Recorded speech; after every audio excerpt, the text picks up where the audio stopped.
царица деген торт атайын заказ берип жасатышып турмаган. Мына Эльдура деген ошол соонун басына өзүнүн колу менен жасап царица деп көрсөтүп койсоң Эльдура царицасын. Вот царица деп мына ушундай жасап атайын сиз үчүн жасадык. Бул чоң рахмат алтыным, чоң рахмат. Бар бол, аман бол. Корона менен кеттиңиз. Айтканың келсин. Кудай буйруса, айтканың келсин. Баары өзгөртүп атабыз. Өзүмдөн күлүп туруп карап турам. Элнура муну жебиш керек. Элнура жанагыдай кармап колуңду сүйрөп өзүң менен карап.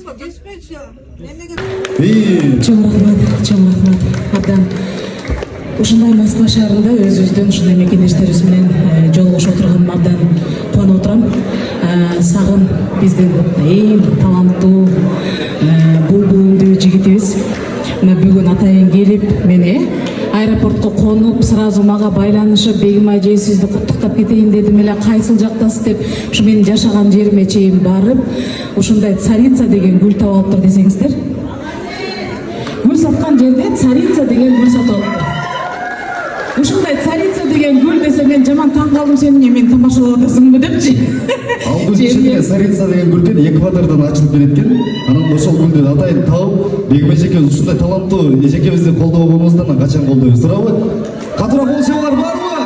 Чоң рахмат. Ушундай сагындай биздин булбулдуу мырзаларыбыз, ушундай кичипейил жигиттерибиз бар болуп. Долборундагы Бегим эжекебизге жолугабыз азыр.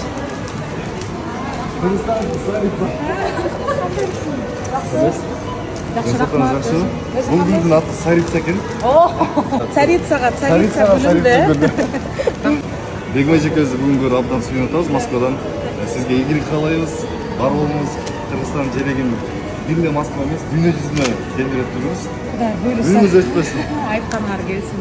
Мен да колумдан келген болгон күчүмдү жумшап атам иншалла. Уят кылбайм. Рахмат силерге. Бардык колдоо мекендештерибизге, кыргызстандыктарга биз өзгөчө чоң рахмат айтабыз. Москвадан салам.